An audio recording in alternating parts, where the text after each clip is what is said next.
जानते हैं कि अपनी सारी मांग आज ही मनवा देंगे हम संसद की तरफ को चल के, सारी की सारी आज ही मनवा कर जाएंगे। और इसलिए मनवा कर जाएंगे क्योंकि मैं अपनी बात को रखते हुए बताऊंगा कि ये लोकतंत्र है। प्रधानमंत्री टैक्स देते ना हो या देते हो, हमारे किसान, कामगार, दलित, पिछड़े, आदिवासी, जैन, सिख, बौद्ध, पारसी, ईसाई, मुसलमान, तमाम लोग टैक्स दे दे के देश को चला। इसलिए देश के संसाधनों में हमारा अधिकार ज्यादा बैठता है और हम इस देश में मांगने के लिए पैदा नहीं हुए। इस बात को आप लोग याद रखें। मैंने उस दिन भी अपील की। मैं आपको एक बात बस शुरू करूंगा अपनी बात।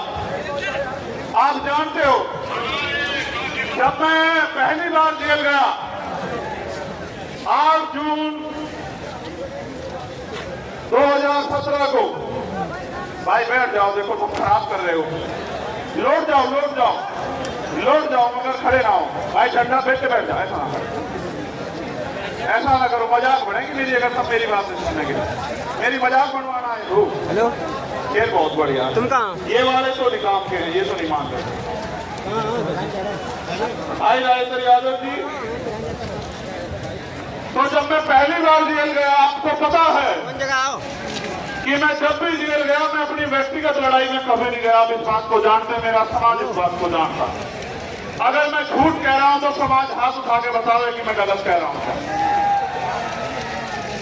जब मैं पहली बार जेल गया और जाने से पहले जब पूरी सरकार मेरे पीछे पड़ी हुई थी और ये कहा जा रहा था, डीजीपी का ये बयान है लॉ एंड ऑर्डर का, कह रहे सरेंडर नहीं कर देंगे चंद्रशेखर को, वो ये संदेश दे रहे थे कि हम इसका एनकाउंटर करके समाज में संदेश देंगे कि कोई भी अगर सरकार के खिलाफ खड़ा होगा हम उस आवाज को हमेशा के लिए बंद कर देंगे। लेकिन फिर 21 मई 2017 को आप मेरे समाज के सिरमत से सारे लोगों ने आके यही जंतर मंतर, इसी पर आकर आपने मेरे हौसलों को बुलंद करके कहा कि लड़, हम तेरे साथ हैं। और वो दिन है, आज का दिन है, चाहे मैं सीएस से राष्ट्र में जेल गया, चाहे मैं ऐसी एक ताकत को लेकर गुरु रविदास सर की तरफ कर दिया था, जब इन्होंने मेरी 250 लाठी मारकर खाल उतार दिए कि सच्चो सामस तो एसीपी हो गए, जहाँ रात मुझे जानवर की तरह मार कर गिरा गया, वो यही खड़े हैं। उनके जो साथी जिस थाने में मुझे मारा गया था 2-3 बार, वो भी मुझे सवेरे मिले थे। मैंने उनसे एक दिन पहले भी ये बात की, जब मैं पहलवान का समाज नहीं भूलता नहीं, जिसने एक इंच भी साथ दिया 17 उसके लिए बात हुआ, लेकिन जिसने मेरे लोगों को सताया, जबकि आप जानते हैं कि मैं संविधान में विश्वास रखता हूं, चलो माफ कर दूंगा उसे भी माफ कर दूंगा। लेकिन इस बार आपने देखा कि क्या हुआ, जब वो सीबीआई से नहीं रोक पाए, ईडी से नहीं रोक पाए, इनकम टैक्स से नहीं रोक पाए, जब वो झूठे मुकदमों से नहीं रोक पाए, जेल से नहीं रोक पाए, तो कायरों की तरह आके उन्होंने मेरे ऊपर गोली चला दी। आपकी गोली की तमन्ना सच्ची थी और मेरे लोगों के खून के आंसुओं की संघर्ष की तमन्ना सच्ची थी। अगर आपके गोलियों की तमन्ना सच्ची होती और मुझे कोई आगे की लड़ाई न लड़नी होती तो उसी दिन प्रकृति जो है मुझे खत्म कर देती, क्योंकि गोली का जो सामना वो बड़ा खतरनाक था। मैं आपको ये बात इसलिए बताना चाहता हूँ, मैं आपका खोज हूँ। मैं कल भी था रहा था, आज भी था रहा हूँ, और चाहे फर्श पर रहूं या अर्श पर रहूं या मिट जाऊं, मेरे खून का एक एक कतरा आपके स्वाभिमान सम्मान के लिए हमेशा खर्च होगा। मेरी बात को याद है। लोगों ने कितना गुमराह किया आपको, क्या क्या नहीं बताया, क्या क्या नहीं आरोप लगाए, फिर भी नहीं रोक पाए। क्योंकि जब एक गरीब का बेटा खड़ा होता है तो बहुत लोगों को तकलीफ होती है। लोगों को लगता है कि ये देश अमीरों का है और अमीर इस देश में राज करेंगे, और गरीब जो है वो खून के आंसू रोगा। मैं आपको ये कहना चाहता हूँ कि वो दिन दूर नहीं, गरीब इस देश में खून के आंसू रोने का। और गरीब इस देश में राज करेगा, ये बात लेके हम लोग सड़कों पर निकलते हैं और हमको हर दिन को आखिरी दिन मानते हैं। बात मेरी उसकी नहीं थी। जब मैं ज्ञापन पढ़ूंगा आपको पता लग जाएगा कि मैं अपनी लड़ाई लड़ने के लिए आया या मैं अपनी सुरक्षा की मांग करने आया या मैं सीबीआई जांच की मांग करने आया। मैं आपको बता दूंगा, मैंने समाज को इसलिए बुलाया अपने नाम से क्योंकि मैं जानता हूं कि चाहे आप पे एक रोटी कम हो, चाहे आपको पानी ना मिले, चाहे गर्मी आपको कितनी परेशान कर रही हो, लेकिन आप मेरी बात के साथ खड़े रहोगे। और दिल्ली में आज आपने इतिहास लिख के दोबारा दिखा दिया मेरे लोगों। मुझे गर्व है आपको, मुझे गर्व है कि मैं गरीब समाज में जन्मा था। मेरा समाज ग्रेट है और मेरा समाज सम्राट अशोक की तरह ग्रेट रहेगा। मुझे इस बात का ये बात मैंने आपको इसलिए बताई कि आज के जो हालात है ना, इन हालातों में गरीब के बेटे को रोकना जो ईमानदार भी है और संघर्षशील भी है और जिसके गले में पट्टा नहीं है किसी का, वो बड़ा खतरनाक है। जब मैं कहता हूं ना, मुझे आदत है, पश्चिम के लोग हैं तो भाई आप इसे हम ही माना करो, ठीक है? इसे आप हम माना करो सारी, क्योंकि भाई मैं भी तो भीम आर्मी का आपकी तरह सिपाही हूं, एक छोटा सा। सबसे पहले मैं धन्यवाद दूंगा जो पैदल चल का है, दोनों हाथ उठा के उनका बहुत बहुत धन्यवाद। फिर मैं धन्यवाद दूंगा उनका जो साइकिल से आए। फिर मैं धन्यवाद दूंगा उनका जो बारिश में भीगे तमाम तरह की मुसीबतों का सामना करा, उनका हौसला नहीं दिया, जिन्होंने औरों को भी प्रेरित किया। और फिर मैं धन्यवाद दूंगा जो बस आए, ट्रेन से आए, कैसे कैसे आए, भूखे पेट आए, कैसे आए। मैं आज अपने परिवार के बीच में हूं, नेता नहीं हूं, यहाँ आपका खून हूं। मैं आपसे एक सवाल पूछना चाहता हूं बात की शुरुआत में ही। अगर मैं ये लड़ाई लड़ रहा हूं गरीबों की, कमजोरों की, पहले होता क्या था आप जानते हो। मैं आपका खून हूं कि गांव में ताकतवर आदमी, सामंती आदमी जिस बहन की बच्ची की चाहे उसकी चुन्नी खींच ले, उससे कपड़े खींच ले, उसको नोच ले, आखिर गांव के गांव में पंचायतों के बात निमट जाती थी। किसी की बारात रोक दो, किसी के ऊपर पेशाब कर दो, किसी को थूक दो, किसी में थूक कटवा दो, किसी की मूंछ काट लो, किसी की पानी छूने पर हत्या कर दो। तो पहले ये ताकतवर लोकतंत्र का जन्मसिद्ध अधिकार है, मगर जब से भीम आर्मी के सच्चे पहरेदार मैदान में आए हैं देश के अंदर, वो कर तो देते हैं घमंड में, लेकिन उन्हें नू नहीं बता, उनकी मां भी नहीं बचा सकती उन्हें। सरकार तो बहुत फिर वो जाते हैं जेल। जब वो जेल जाते हैं तो वहां बैठ कर वो सोचते हैं कि हम किसी वजह से जेल जा रहे हैं। तो जब वो जेल जाते हैं तो फिर वो क्या करते हैं पता है? वो जेल जाके ये कहते हैं बाहर निकलते कि इस आदमी को निपटाओ, वरना तो हमारा एक छत्र जो अधिकार है वो खत्म हो जाएगा।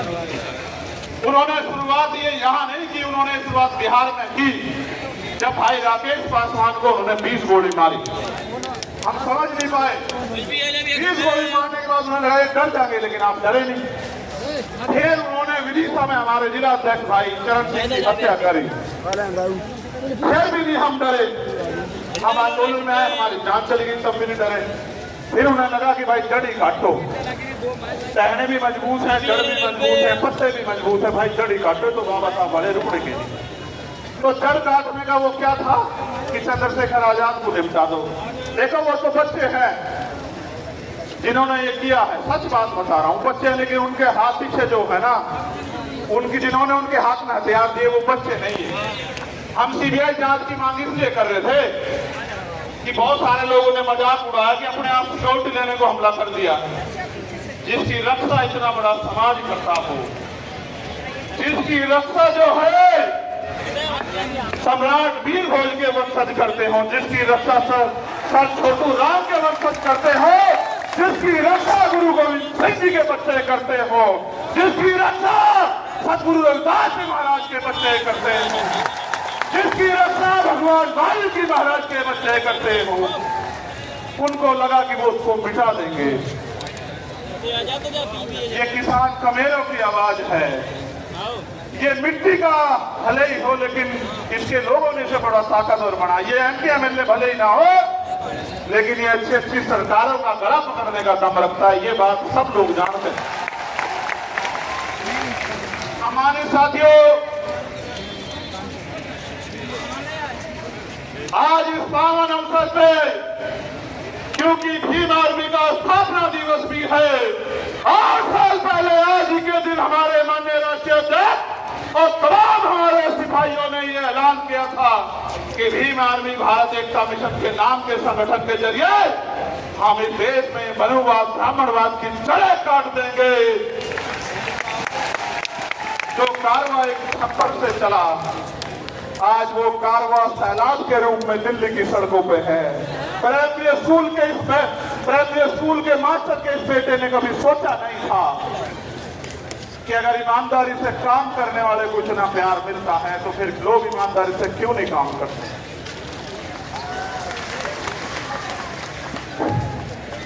तो मैं इस पावन अवसर पे बहुजन समाज में जन्मे सभी संतों, गुरुओं, महापुरुषों को नमन करता हूं।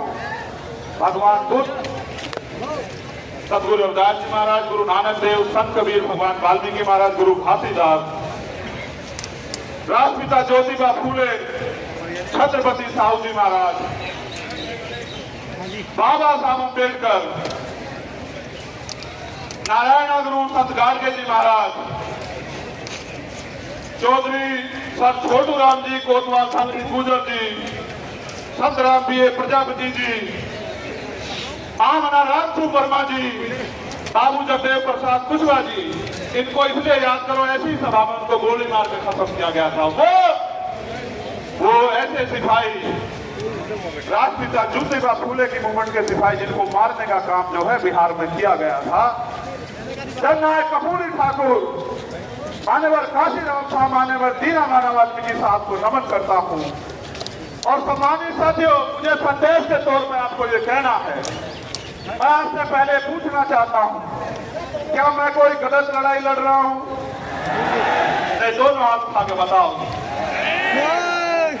एक चीज और बता दो पहले ही, बात पक्की करके चलेंगे आज। कुछ लो, बेटियां पैर नहीं छुआ करती, बेटियों के दो हाथ सर पर है।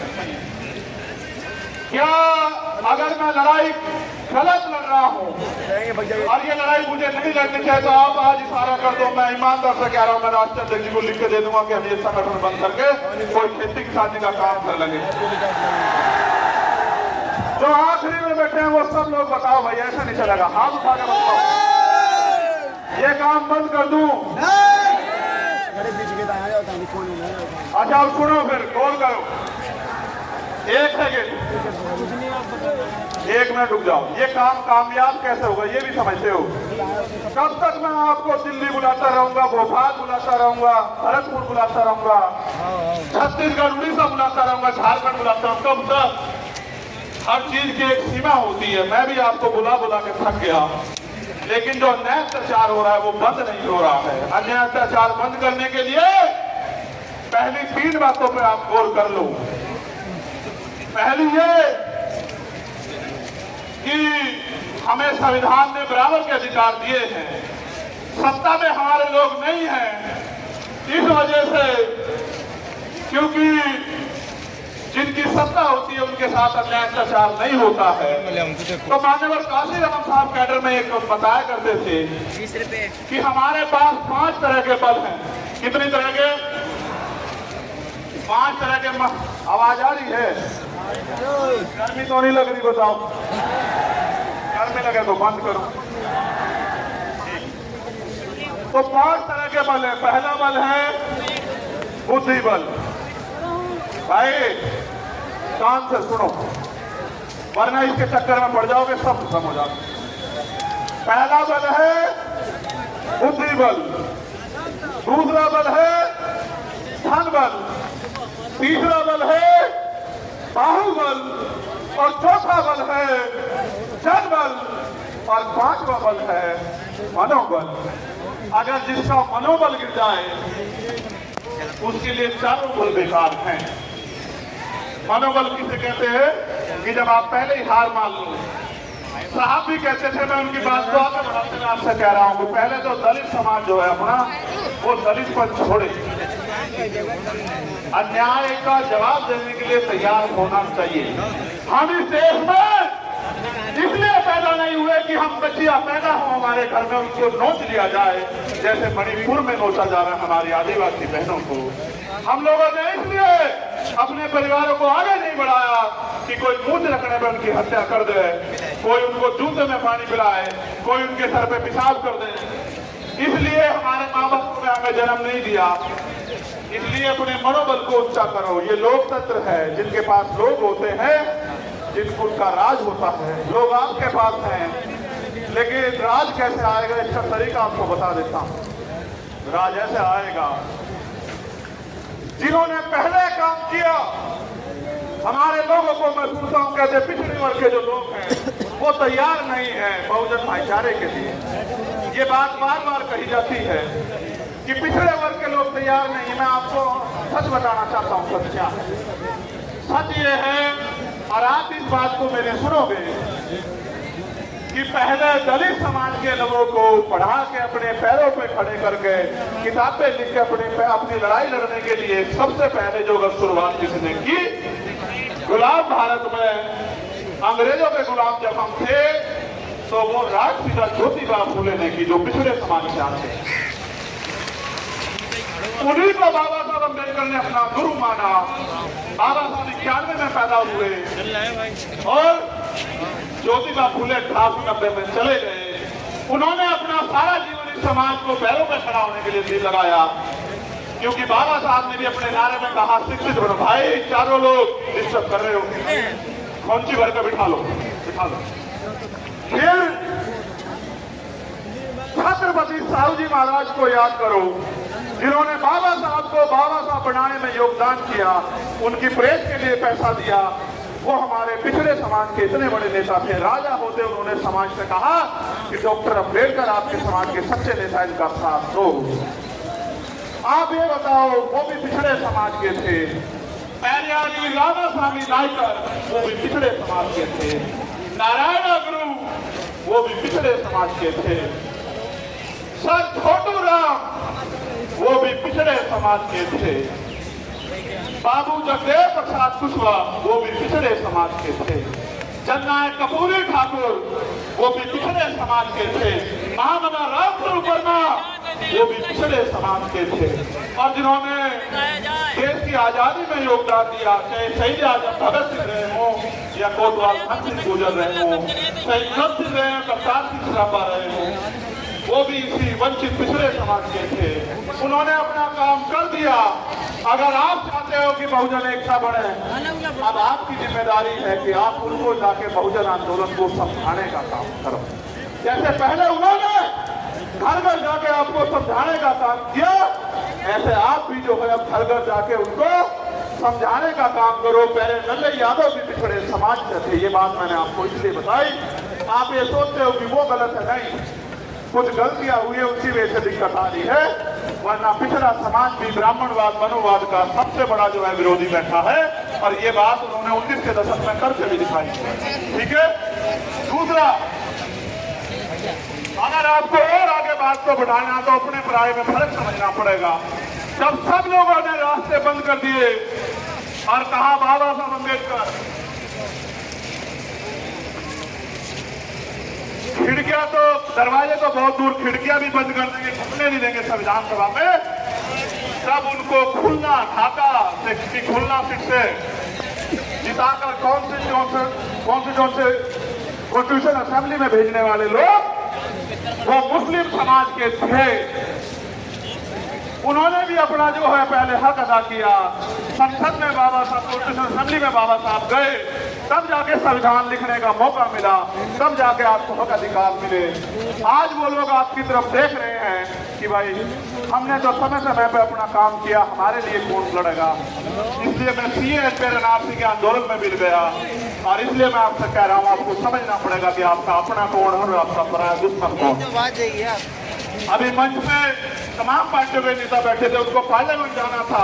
हमारे आरजेडी के नेता बैठे थे, मैं उनसे कहता अगर वो होते कि भाई मैं आपका बहुत सम्मान करता हूँ, आपकी पार्टी का बड़ा सम्मान करता हूँ, लेकिन आपके राज में हमारे लोग की खाल उतारी जा रही है। आपके यहाँ आयोग नहीं बना हुआ भाई, आप भी कुछ करके दिखाओ। दूसरों को गाली देने से काम नहीं चलेगा। आपके यहाँ SC आयोग नहीं है, महिला आयोग नहीं है। उनके यहाँ राकेश पासवान की हत्या कर दी जाती है, आरोपी गिरफ्तार नहीं होते। मुझे उनसे भी कहना था, लेकिन समय कमी से चले गए। हमारे कांग्रेस के नेता भी बहुत सम्मानी साथी भाई आए थे, मैं उनका भी बड़ा सम्मान करता हूँ। भाई बात बंद कर दूं, ये इसको देख रहे हैं। मैं उनसे भी पूछता कि भाई मैं आपके सीनियर नेताओं का भी वो लड़ रहे हैं, सम्मान करता हूं, लेकिन जब आपके यहाँ इंदर मेघवाल, देवेंद्र मेघवाल, जब आपके यहाँ ओम प्रकाश रायगर, जोधपुर की बिटिया, JNU के स्कूल की बच्ची, जब उनके साथ अन्याय होता है तो भाई आप भी कुछ करके दिखाओ। सिर्फ गाली देने से काम नहीं चलने का कि दूसरी सरकार खराब है। आपके राज में भी बहुत कुछ भला नहीं हो रहा है। इसलिए मेरा स्पष्ट संदेश है कि जब तक आपकी अपनी ताकत नहीं बढ़ेगी, आपको कोई पूछने वाला नहीं है। मेरी बात को याद रखना, किसी के पीछे खड़े होने के लिए नहीं कह रहा हूं आपको। मैं आपको पूछ बनाने के लिए नहीं कह रहा हूं, मैं आपको पूछ की लड़ाई लड़ने के लिए कह रहा हूं कि अपना होगा अपना मरोड़, और मन आया तो पिया दिया फोड़। ठीक है, अपनी ताकत बढ़ाओ। जब आपका विधायक जीतेगा, जब आपका MP जीतेगा, आपका व्यक्ति सदन में होगा, फिर अगर अन्याय अत्याचार होगा तो फिर हम हिसाब करेंगे। हमारा एक अम्बेडकर वाली सदन को चलने नहीं देगा, चाहे सदन ये वाला हो या विधानसभाओं के सदन है। तो सारी बात मैंने आपको बता दी। मैंने आपको इसलिए बुलाया कि मेरा जो गिरता हौसला है, जो गिर नहीं सकता, आप जानते हो, लेकिन मैं आपसे पूछ लूं, क्योंकि कहते हैं पुनर्जन्म होता है, मैं तो मानता नहीं, लेकिन सच ये है कि जब वो गोली चली थी, मैं ईमानदारी से कह रहा हूं, मैंने अधिकारी को फोन करके कहा कि गोली तो लगी है, लेकिन लगी कहां ये पता नहीं भाई। और पिछला जन्म भी जीवन भी आपके लिए था लेकिन खतरा, और ये जीवन भी आपके लिए, ऐलान करने के लिए आपको बुलाया। दूसरा, CBI जांच क्यों जरूरी है ये भी सुन लो। जो लोग ये कह रहे थे सुरक्षा के लिए गोली चलवाई या करा, तमाशा बना रहे थे, उनको आदत है मुझे नीचा दिखाने की, आदत है उनको, क्योंकि उन पे ये गरीब का बेटा पच नहीं रहा, ये कमेरी माँ का बेटा पच नहीं रहा उन पे। तो मैं भी उनको बता देना चाहता हूं कि हो सकता है आपके मालिकों के हाथ भी इसमें शामिल ना हो।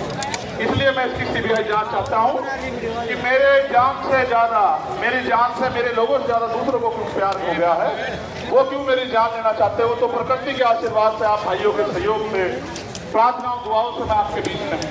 और ऐसा भी हो सकता है कि आज यहाँ पे इकट्ठा तो होते, मेरी तस्वीर लगी होती और आप रो रहे होते कि भाई हमारा भाई चला गया।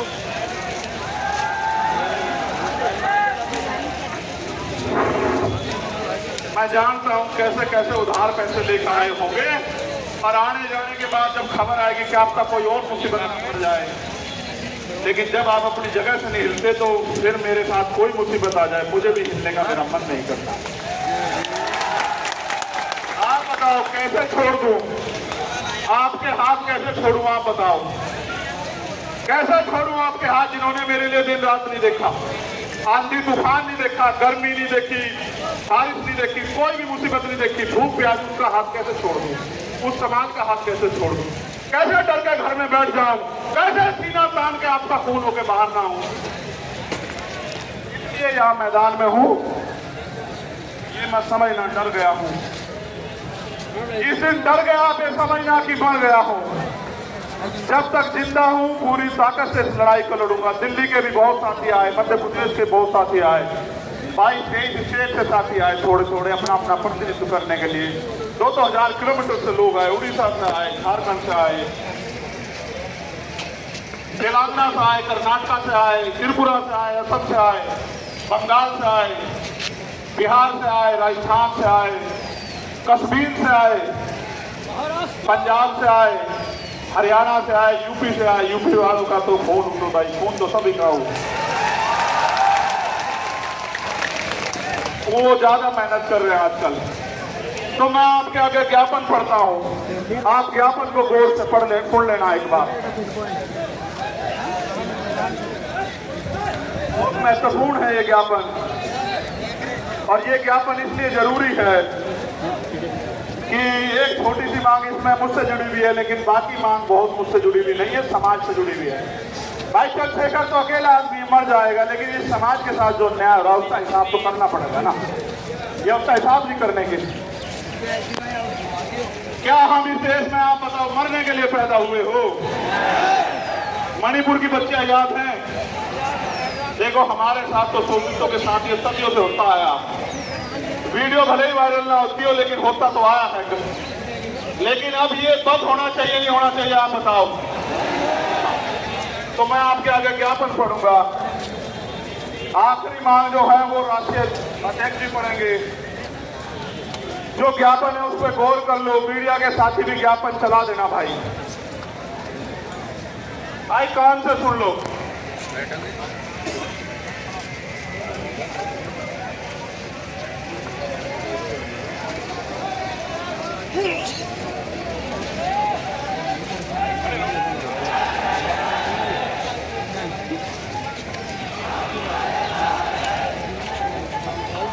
बस चुप हो जाओ, ये घोष सुनो। जय भीम के नाम से तो बहुत दिन से लगा रहे, ये सुनो, इसी में है सब कुछ।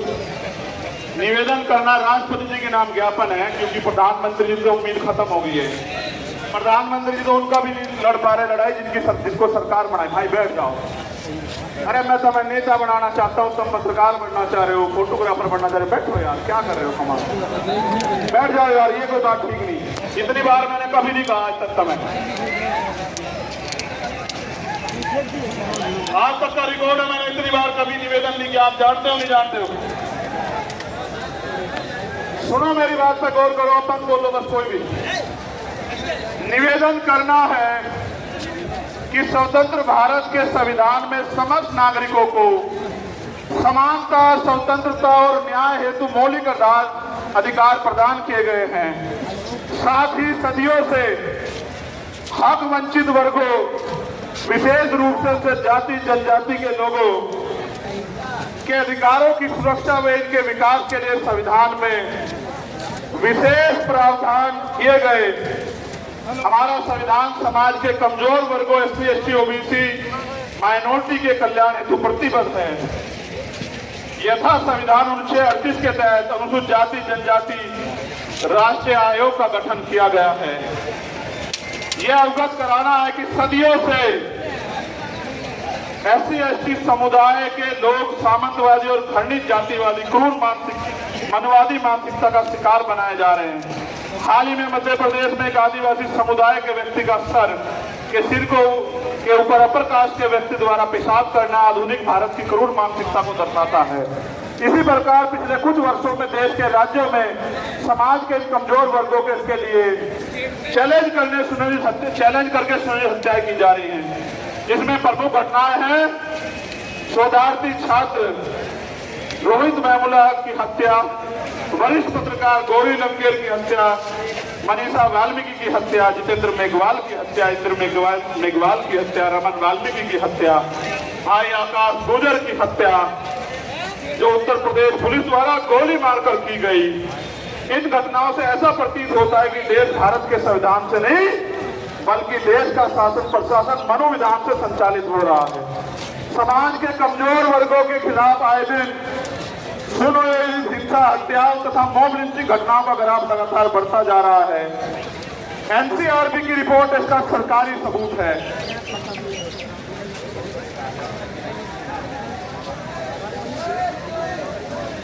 अब मैं आपको एक एक करके मांग पढ़ता हूं, पढ़ूं भाई?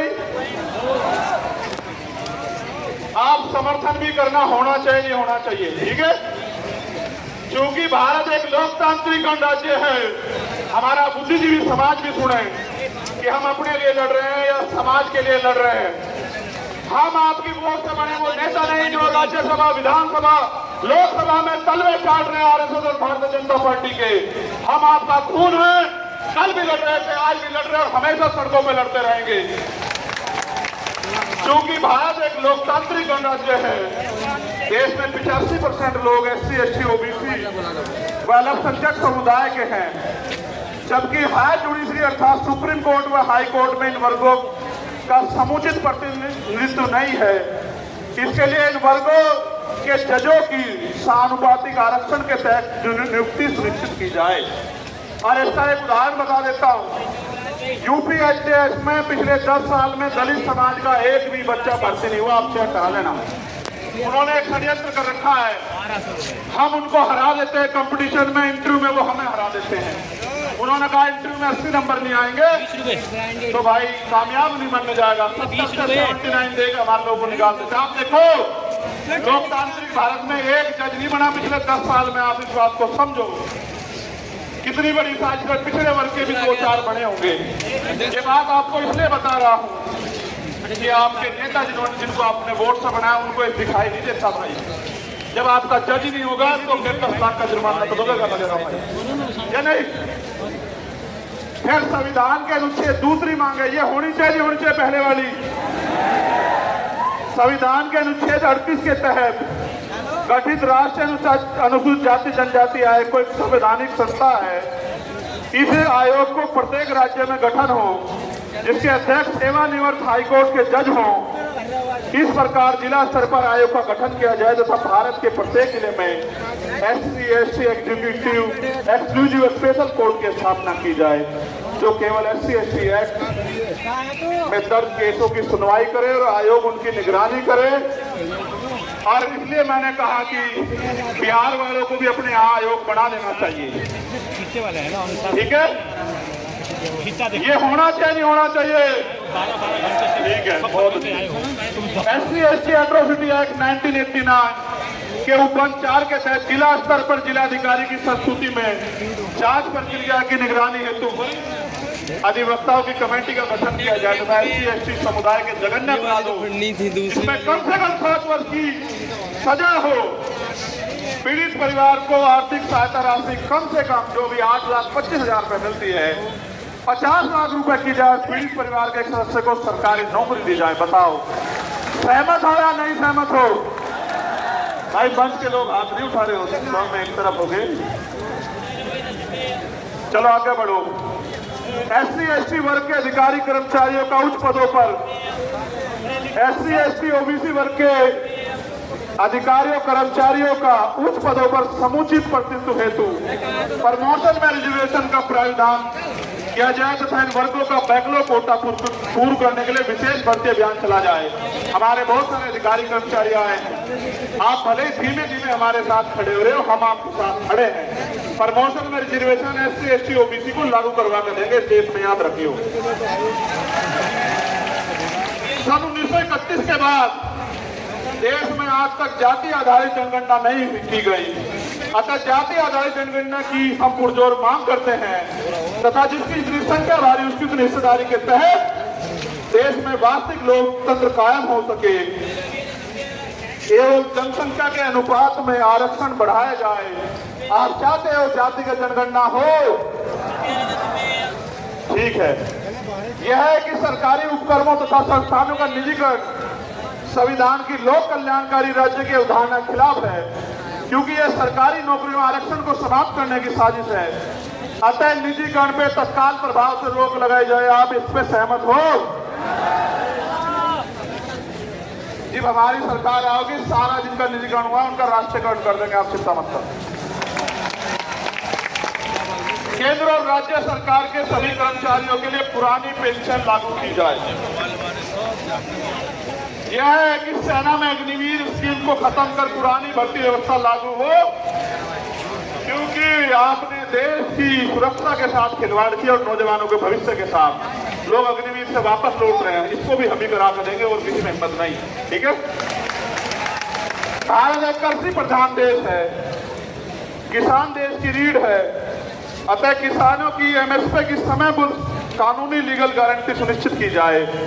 और अभी जो किसान आंदोलन हुआ था उसमें जो झूठे मुकदमे लगाए गए थे वो मुकदमे वापस हो और जो किसान सम्मान निधि 6,000 रुपए आप दे रहे हो उसको बढ़ाकर 24,000 रुपए किया जाए। यह है कि संविदा नौकरी में आउटसोर्सिंग भर्ती को तत्काल खत्म किया जाए तथा संविदा में कार्य कर रहे कर्मचारियों को भी नियमित कर्मचारियों का समान वेतन और अन्य सुविधाएं दी जाए। जो सफाई कर्मचारी ने सुविधा पिछले 5 वर्षों से अधिक समय से ठेके सुविधा पे रखे गए हैं, उनको संवैधानिक आरक्षण का अनुपालन करते हुए नियमित किया जाए। आप इससे सहमत हो? भाई पहले तो ठेकेदारी होनी नहीं चाहिए, मगर जो ठेकेदारी पे है, अगर सरकारी कर्मचारी को 50,000 रुपए मिल रहे तो उसको भी 50,000 रुपए मिले। ये इस बात पे सहमत हो? चलो ठीक है। और सफाई कर्मचारी दिल्ली के तैयार हैं आपकी मांग हम अगले 1 महीने पूरी करवाने के लिए। यहाँ की सरकार से भी निपटेंगे, आप चिंता न करिए। यूनिफॉर्म सिविल कोड लागू करने से पूर्व सामाजिक और आर्थिक गैर बराबरी समाप्त की जाए तथा शैक्षिक और लैंगिक समानता स्थापित की जाए। उसके बाद यूसीसी पर आपसे बात करेंगे। अगर आप अल्पसंख्यकों के विरोध में कोई भी कानून लाओगे, हम उसका ड्राफ्ट पढ़ेंगे, आपकी ईंट से ईंट बजा देंगे सरकार के लोगों। इस बात को याद रखना। और भाई आखिरी मांग ये है, मैंने दादा राष्ट्रीय अध्यक्ष जी पढ़ देंगे। मैं मांग बता देता हूं कि इस घटना की सीबीआई जांच हो और सुरक्षा तो भाई समाज ही करेगा, सारे मांगने दे देने वाले तो है नहीं। लेकिन बड़ी बात यह है, ये समझना पड़ेगा